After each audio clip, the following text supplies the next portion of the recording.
Hi, is this Steve? This is Steve. How are you? Good, how are you? I'm very good. You're missing out on a very rainy day in Montreal, by the way. I love rainy days.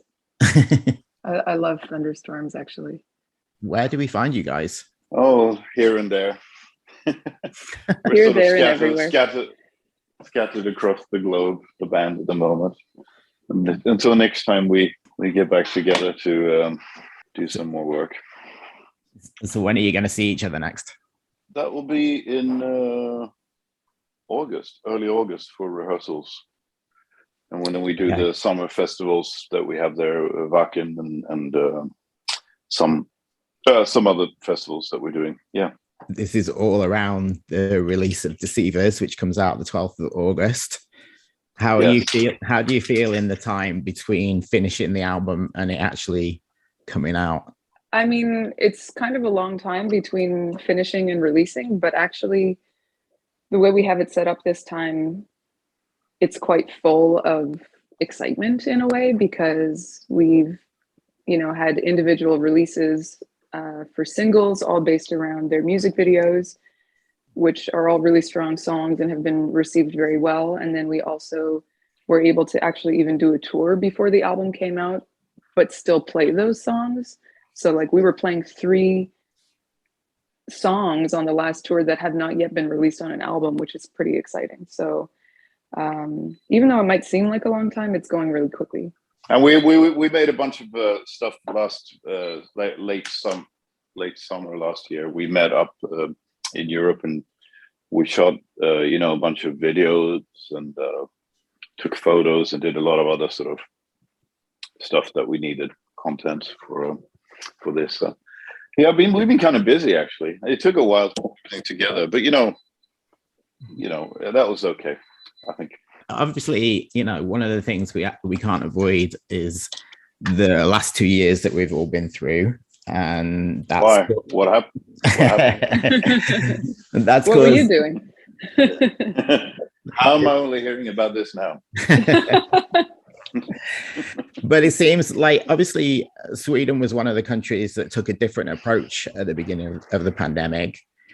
They didn't really bring in the restrictions and everyone was kind of keeping an eye on how things played out over there. And that kind of coincided with when you guys were starting to plan this new album. So did that freedom change the way that things worked for you, or were you able to do things pretty much as you intended from the beginning? I mean, it was a bit of both. I mean, initially it was kind of easy. And we have a kind of a little bit of a unique story in a way there, because we were supposed to take 2020 off anyway to write, or just, to take some time off and then to begin writing basically, and maybe start recording in 2020. And that's when most, a lot of our colleagues ran into a lot of problems that year, of course, all the cancellations and postponed tours and stuff like that. So we got off easy that first year. And then, I was both me and Daniel were in Sweden at the time, and Daniel plays drums and does a lot of our demo, engineering demos and even some of the album engineering as well, right? And co-writing and stuff like that. So, that just kind of flowed in a normal way, really. I mean, once that we realized that this is going to go on for a while, it's not going to be over in 3 months. Then we thought, well, might as well just get stuck into this then and have something to focus on. So I think we actually got started working on this a bit earlier than we had anticipated, really, because we just came off like a really long touring cycle, really, or like two album cycles, really, that just ran seamlessly into each other. I'm talking like over 500 shows or something. So in total over those years. So it was just, I don't know. I think we were initially thinking of taking more time off there, but then, it was nice to have something to focus on and just have the feeling that there was something that we might be able to release it someday and so forth. So how about for you, Alissa? Because obviously you're on the other side of the Atlantic at this point. What was your experience like from the beginning of the album writing process? So I kind of split the 2 years on both sides of the Atlantic. So 2020, I was, west of it. 2021, I was east of it. But yeah, I mean, Canada was kind of the opposite of Sweden in a way and had extremely strict restrictions. So strict at one point that the police refused to enforce it because even they thought it was ridiculous. I don't know if you remember that in Ontario, but yeah. So, I mean, it's like, in general, I'm a pretty chill person and I don't really judge people on, decisions that they make in times of stress, because obviously nobody knows how to handle this. This is a brand new situation for everyone. And I definitely don't think that it was handled very well, but at the same time, I don't know what the right way to do it would have been. So I definitely enjoyed 2021 more than 2020. But yeah, I mean, we were all kind of, like you said, we were all kind of stuck in the same boat. So when did your part of the process begin? And did you have any issues with that, with being over this side of the Atlantic? Not really, because when it comes to the lyric writing part that I do and arranging the vocals, I kind of have to be alone to do that anyways, because otherwise I would just be sitting there in silence in deep thought for 6 hours with the rest of the guys just kind of staring at me, waiting for me to do something. Because that's kind of what the writing process is like. It's just a lot of silence and then some awkward tapping on a beat and and then scribbling on paper. It's not it's probably not how people picture it with some hallelujah moment, and it's it's a process. There's a lot of making something going back.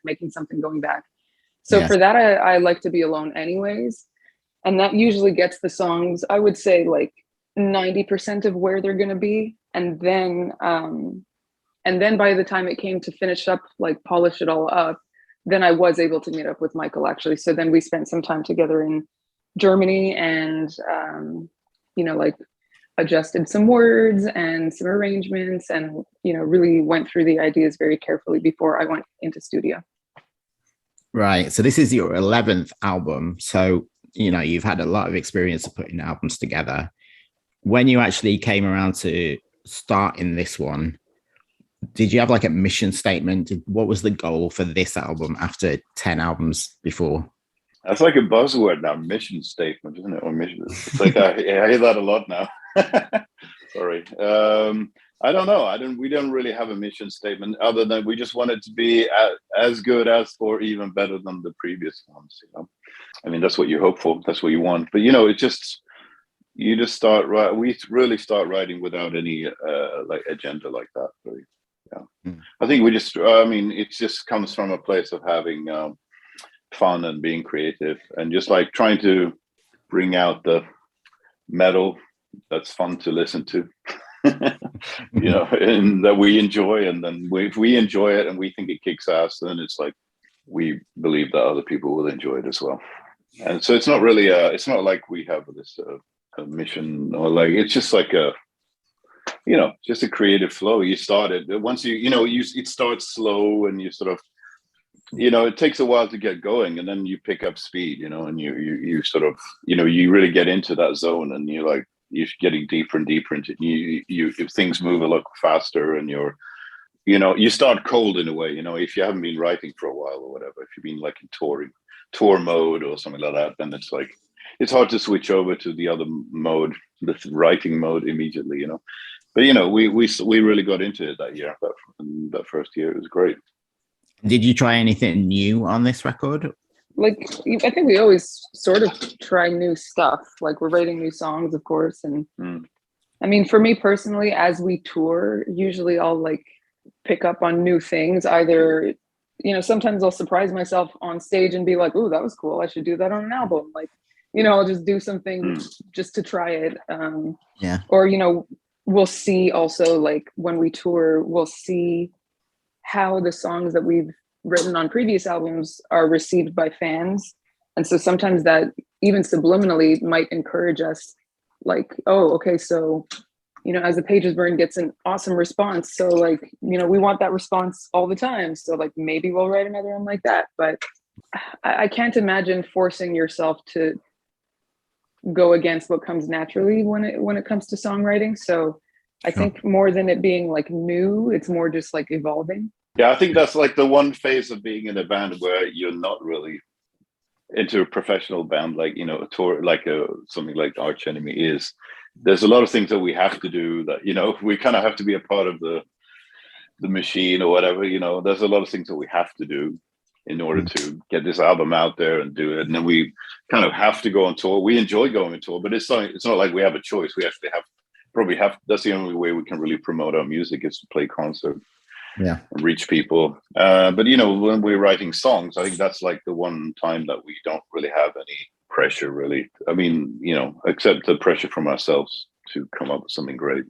And you know, it's really enjoyable. It's really enjoyable as well. So that's kind of the fun. That's a really fun part of it. Absolutely. So we don't ruin that with like setting ourselves. You know, I think you're setting yourself up for failure if you just try to have this, you know, agenda. We write a lot as well, so it's like not everything makes it on the record.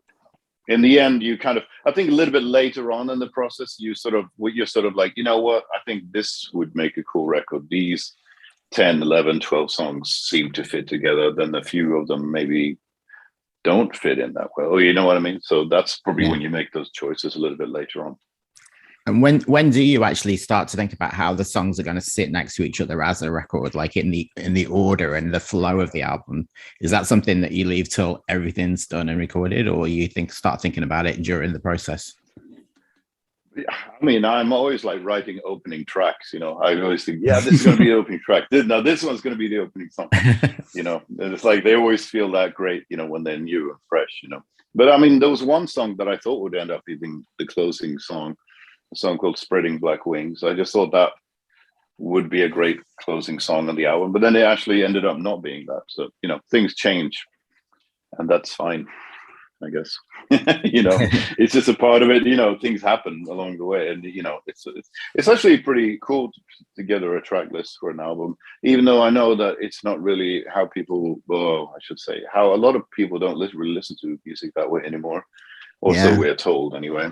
I wonder how many people spend as much time on it as they used to, because people do tend to put things on shuffle, or they just pick out their favorite songs. But I think it's still really important to have an album that flows and tells some kind of story that way.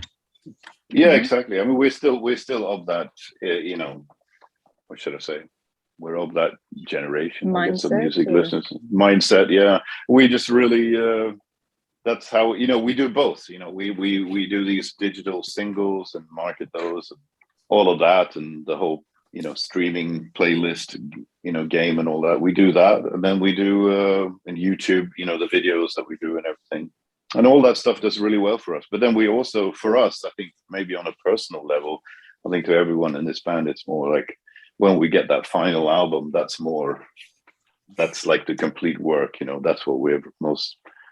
So we try to create a really nice, you know, package, and, you know, with the artwork and the photography and the lyrics and everything is important, you know, the layouts and everything, the flow of the album, the track listing, you know. Alissa, as you're from Montreal and we are Montreal Rocks, I have to ask you, what do you miss most about the city when you're away on tour? I know that. I don't know the answer. Yeah, say it. You know what it is. I bet you're going to be right about it. It's the vegan restaurants. Exactly. It's the vegan restaurants. That's exactly what I was going to say. Yeah, that's it. Vegan restaurants. Montreal has an amazing alternative scene, an amazing art and culture scene, and an amazing vegan scene, actually. So that's what I miss the most. Do you want to shout out any vegan restaurant in particular?